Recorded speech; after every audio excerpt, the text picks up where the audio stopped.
नमस्कार दोस्तों, आज मैं आपको अलेक्जेंडर ग्राहम बेल के बारे में बताऊंगी। अगर आपको पसंद आए तो अपने दोस्तों और फैमिली के साथ जरूर शेयर करें। अब जानते हैं, अलेक्जेंडर ग्राहम बेल एक वास्तविक एवं पितामह थे जिन्होंने टेलीफोन के आविष्कार किया और इन्हें एक स्कॉटिश वैज्ञानिक, खोजकर्ता, इंजीनियर और प्रवर्तक के नाम से भी जाने जाते हैं। टेलीफोन के आविष्कार की कहानी 3 मार्च सन 1847 को एडिनबर्ग, स्कॉटलैंड में अलेक्जेंडर बेल का जन्म हुआ था तथा इनका पारिवारिक घर 16 साउथ शेरलोट स्ट्रीट में था तथा अलेक्जेंडर ग्राहम बेल के पिता का नाम प्रोफेसर अलेक्जेंडर मेलविले बेल थे, जो कि एक आवाज स्वर वैज्ञानिक थे। अलेक्जेंडर ग्राहम बेल की माता का नाम एलिजा ग्रेस थी और इनकी माता एक गृहिणी थी तथा इनकी माता सुन भी नहीं सकती थी। अलेक्जेंडर ग्राहम बेल के 2 भाई हैं जिनका नाम मेलविले जेम्स बेल और एडवर्ड चार्ल्स बेल था, लेकिन इनकी बीमारी के कारण कम उम्र में ही मौत हो गई थी।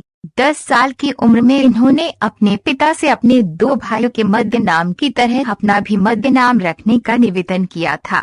उनके परिवार और सहकर्मियों के अनुसार बेल बचपन से ही बहुत होशियार थे।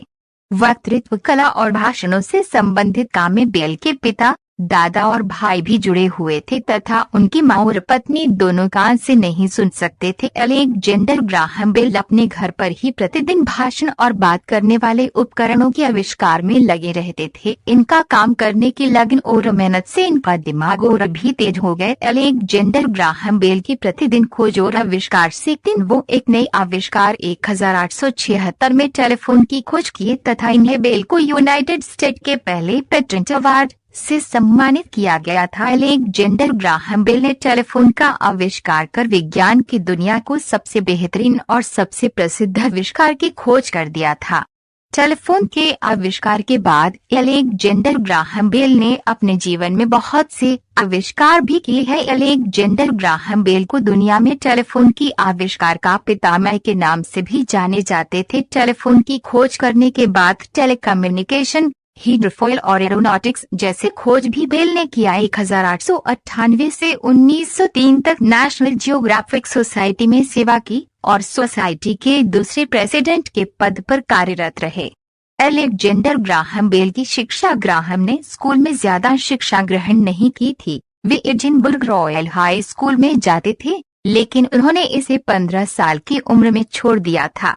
कॉलेज की पढ़ाई के लिए ग्राहम ने पहले यूनिवर्सिटी ऑफ एडिनबर्ग में गए, इसके बाद लंदन, इंग्लैंड की भी यूनिवर्सिटी गए, लेकिन ग्राहम का यहाँ पढ़ाई में मन नहीं लगा। स्कूल छोड़ने के बाद ग्राहम अपने दादा के साथ लंदन में रहने लगे, जहाँ उन्होंने इनके बहुत सी शिक्षा ग्रहण की।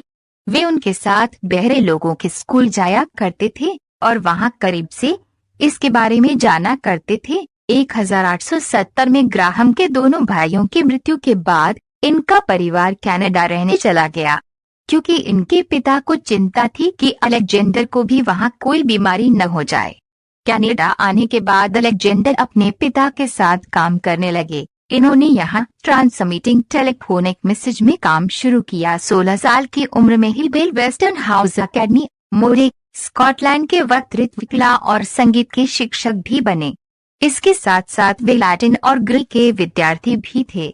इसके बाद बेल ने एडिनबर्ग यूनिवर्सिटी भी जाना शुरू किया और वही अपने भाई मेलविले के साथ रहने लगे थे। 1868 में अपने परिवार के साथ कनाडा शिफ्ट होने से पहले बेल ने अपनी मैट्रिक की पढ़ाई पूरी कर ली थी और फिर उन्होंने लंदन यूनिवर्सिटी में एडमिशन भी ले लिया था।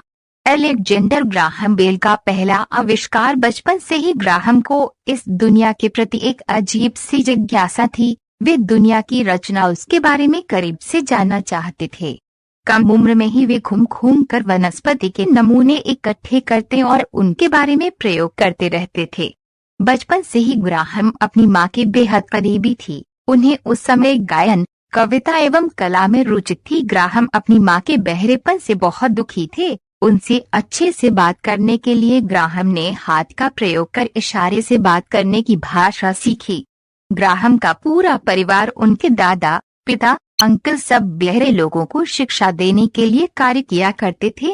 इसके लिए इन्होंने बहुत से आविष्कार भी किए थे, जिसे आज भी याद किया जाता है। अलेक्जेंडर ग्राहम बेल के आविष्कार। बेल ने सिर्फ 29 साल की उम्र में ही सन 1876 में टेलीफोन की खोज कर ली थी। इसके एक साल बाद ही सन 1877 में उन्होंने बेल टेलीफोन कंपनी की स्थापना की। इसके बाद वह लगातार विभिन्न प्रकार की खोजों में लगे रहे। बेल टेलीफोन की खोज से बाद उसमें सुधार के लिए प्रयासरत रहे और सन 1915 में पहली बार टेलीफोन के जरिए हजारों किमी की दूरी से बात की। न्यूयॉर्क टाइम्स ने इस घटना को काफी प्रमुखता देते हुए इसका ब्यौरा प्रकाशित किया था। इससे न्यूयॉर्क में बैठे बेल ने सैन फ्रांसिस्को में बैठे अपने सहयोगी वॉटसन से बातचीत की थी। बेल शुरू से ही जिज्ञासु प्रवृत्ति के थे और अपने विभिन्न विचारों को अमली जामा पहनाने के लिए लगे रहे थे। इसके अलावा उनकी विभिन्न खोजों पर उनके निजी अनुभवों का प्रभाव था। उदाहरण के तौर पर जब उनके नवजात पुत्र की सांस की समस्याओं के कारण मौत हो गई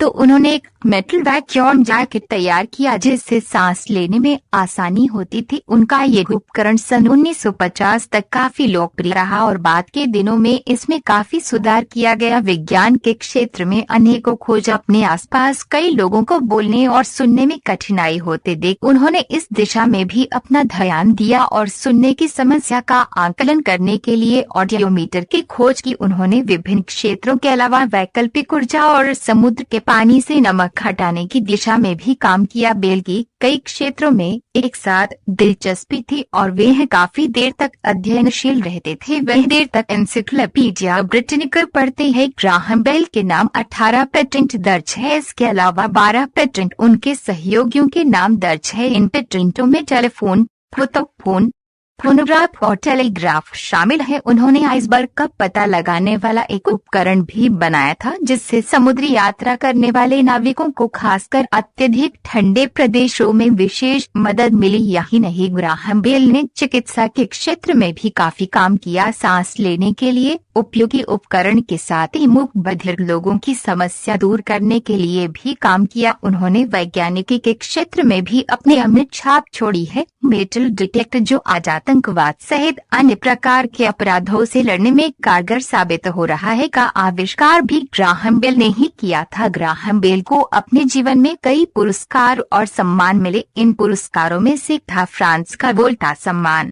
जो उन्हें टेलीफोन की खोज के लिए दिया गया था। इस पुरस्कार की स्थापना नेपोलियन बोनापार्ट ने भौतिकी विद वोल्टा के सम्मान में की थी। ग्राहम बेल का निधन 2 अगस्त 1922 को हो गया, पर अपनी महान खोजों के कारण वे यह जनमानस में सदैव जीवित रहेंगे। धन्यवाद।